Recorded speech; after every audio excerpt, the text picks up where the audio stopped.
feeling well this week, so it'll just be me. So this is from Routers. Israel launches new Gaza strikes after weekend attacks, kills scores in a safe zone. Israel struck the southern and central Gaza Strip on Monday to put more pressure on Hamas, following a weekend strike targeting the militant group's leadership, which killed scores of Palestinians who had sought shelter in a makeshift camp. 2 days after the Israeli strike turned a crowded swath of Mawasi near the Mediterranean coast into a charred wasteland, littered with burning cars and mangled bodies, displaced survivors said they had no idea where they should go next. Those moments as the ground shook underneath my feet and the dust and sand rose to the sky, and I saw dismembered bodies, was like nothing I have seen in my life, said Aya Muhammad, 30, a market seller in Mawasi. Where to go is what everybody asks, and nobody has the answer. Benjamin Netanyahu is evil. He's an evil one. Yeah. Woo! Mawasi, on the western outskirts of Khan Yunis, has been sheltering hundreds of thousands of Palestinians who fled to the area after Israel declared it a safe zone. Palestinian officials say at least 90 people were killed on Saturday and many hundreds wounded. Reuters journalists at the scene filmed carnage, with residents carrying the wounded and dead amid flames and smoke. Further south in Rafah, the main focus of Israel's advance since May, residents reported renewed fighting on Monday.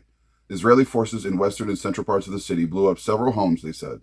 Medical officials said they recovered 10 bodies of Palestinians killed by Israeli fire in eastern areas of the city, some of which had already begun to decompose. The military also stepped up aerial and tank shelling in central Gaza in historic refugee camps. Health officials said 5 Palestinians were killed in an Israeli airstrike on a house in Maghazi camp. In the central Gaza Strip, where Israel hasn't yet invaded, and hundreds of thousands have taken refuge, the municipality issued an urgent statement saying it was no longer able to provide 700,000 people in the area with drinking water after running out of fuel.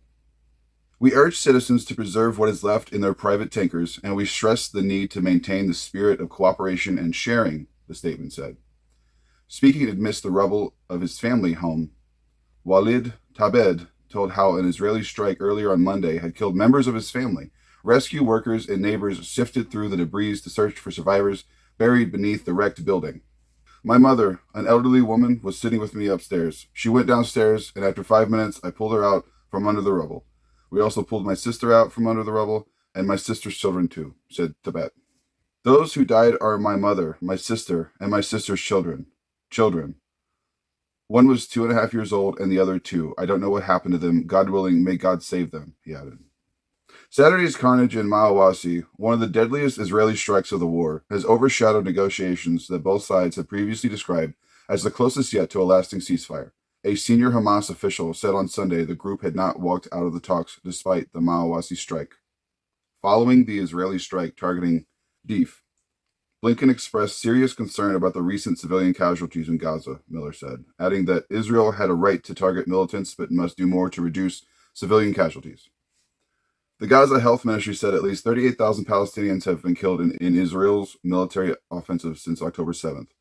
It does not distinguish between combatants and non-combatants, but officials say most of the dead throughout the war have been civilians. Citing a report by the United Nations Environment Program, the UN Palestinian Refugee Agency, UNRWA, said in a post on X, it would take 15 years to clear around 40 million tons of war rubble in Gaza. The effort would need 100 trucks and cost over $500 million. Debris pose a deadly threat for people in the Gaza Strip, as it can contain unexploded ordnance and harmful substances, it added. The United Nations said on Monday that it will start bringing in more armored vehicles and personal protection equipment for its humanitarian aid operations in the Gaza Strip after receiving approval from the Israeli authorities. The UN has long complained of obstacles to getting aid into Gaza. Israel inspects and improves all trucks and says it is also struggling to distribute aid amid total lawlessness within the enclave of 2.3 million people, where a global hunger monitor last month said there is a high risk of famine. This is from the Washington Post. The ICC charged Israeli officials with starving Gaza. What happens now? Prime Minister Benjamin Netanyahu and Defense Minister Yoav Gallant are the first individuals to be formally accused by an international court of deliberate starvation. With war-battered Gaza racked by hunger, the move by the International Criminal Court to charge Israel's highest officials with the crime of starvation has become a closely watched test case for international law. Prime Minister Benjamin Netanyahu and Defense Minister Yoav Gallant are the first individuals to be formally accused by an international court of deliberate starvation, one of one of 7 charges for which ICC Chief Prosecutor Khan announced in May that he would seek arrest warrants. The only sitting country leaders from non-member states to be indicted by the ICC are former Sudanese President Omar Hassan al-Bashir, who was never arrested for those crimes, Kenyan President Kenyatta, whose case was dropped, and Russian President Vladimir Putin, who remains at large. The court has convicted 5 men of war crimes and crimes against humanity, all African militia leaders.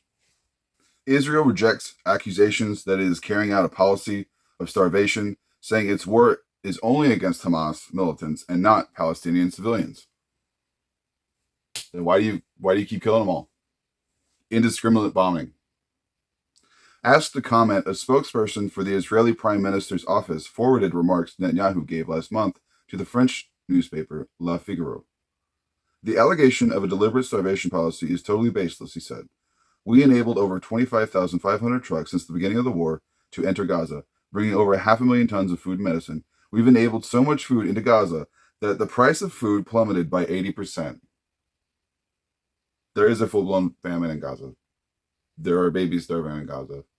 We see the pictures every day. Washington has cooperated with the ICC on past cases and applauded its efforts to hold Russian officials accountable for the war in Ukraine, but has been highly critical of its approach to the war in Gaza.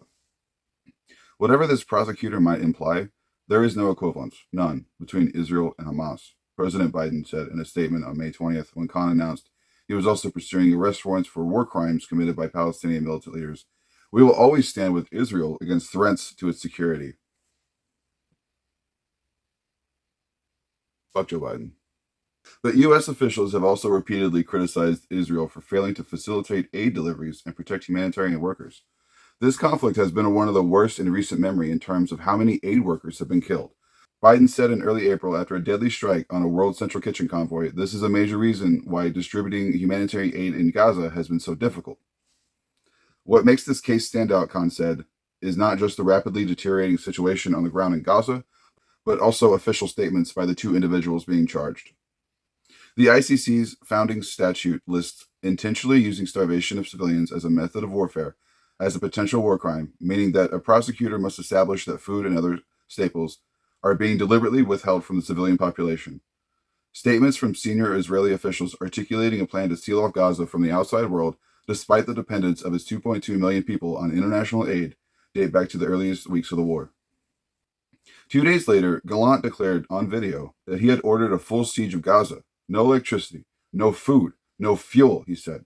We are fighting animals, and we will act accordingly. Fucking Nazi bullshit. On October 18th, Netanyahu said Israel would not allow humanitarian assistance into Gaza until Hamas released the more than 250 hostages it had taken during the attack. Israel eventually relented under U.S. pressure, but aid deliveries have remained far below pre-war levels. Intent is a mental state and is never really on its own visible, said Janina Dill, professor of global security at the University of Oxford's School of Government. But the comments by Netanyahu and Gallant suggest there is an official policy plan to deprive the people of Gaza of sustenance. The strongest link now between intent in these statements and the notion of a policy is the continued impediment of humanitarian aid, she said. On June 25th, the world's leading experts on hunger said that almost 500,000 Gazans, about a quarter of the population, were on the brink of starvation. In the worst-hit northern region, 56% of families surveyed said they had exchanged items of clothing for food. Half said that they had searched the debris for something to eat.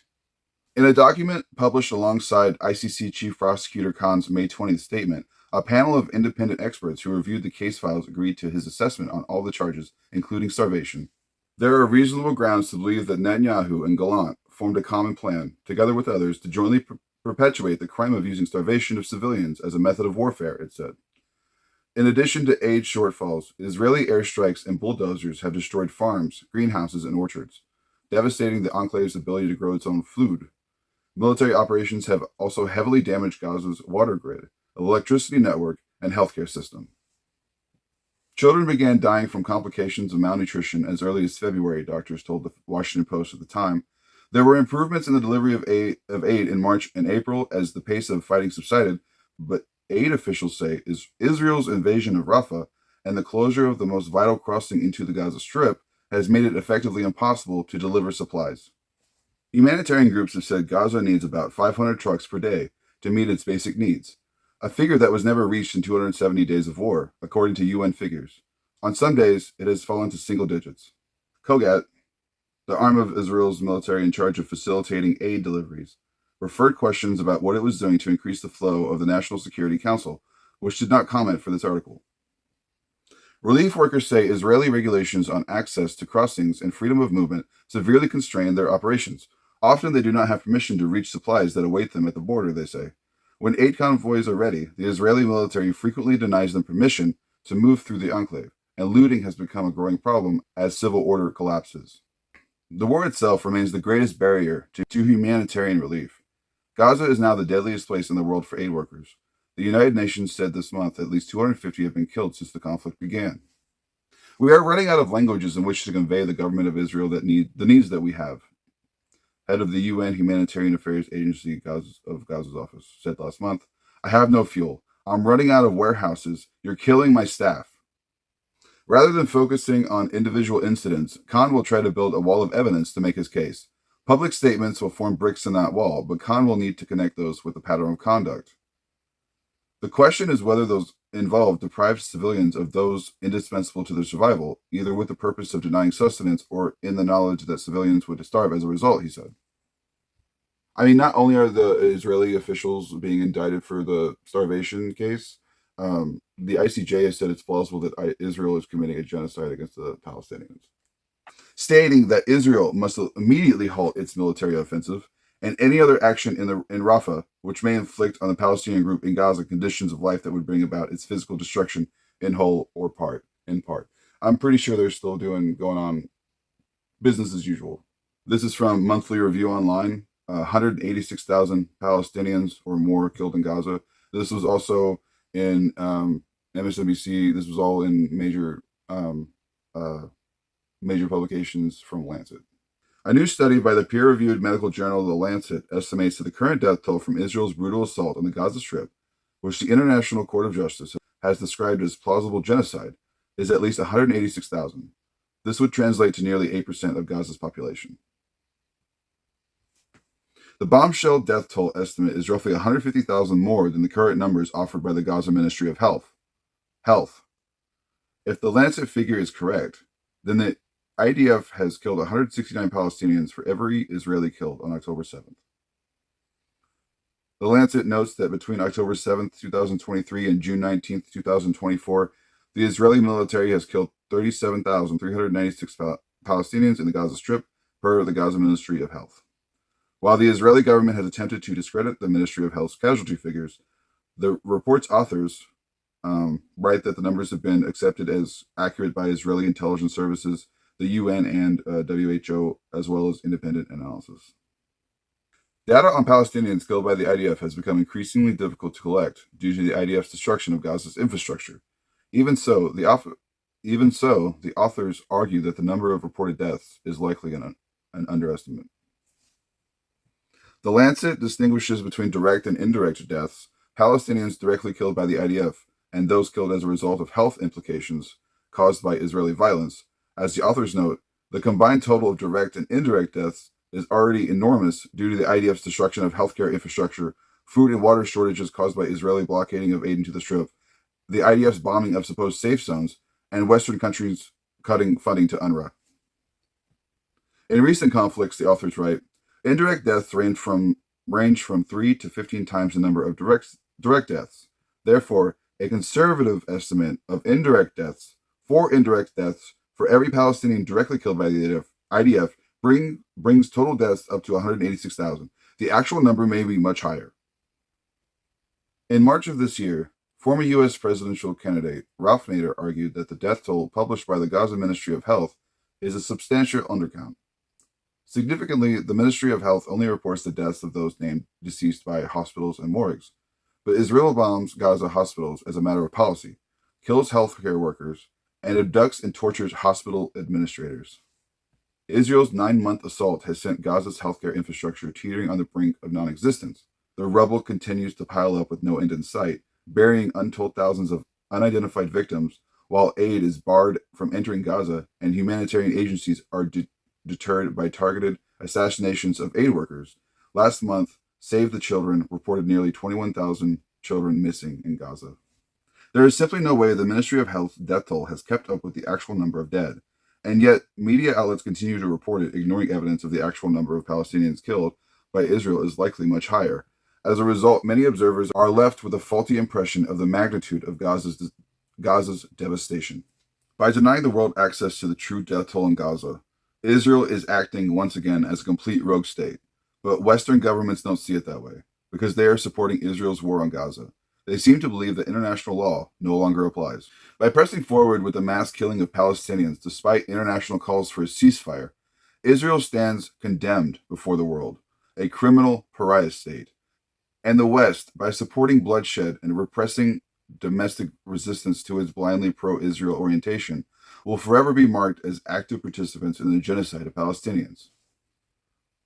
This is undeniable right now, but as the Lancet's death toll estimates show, the scale of Israeli violence will become clearer and more reprehensible with time.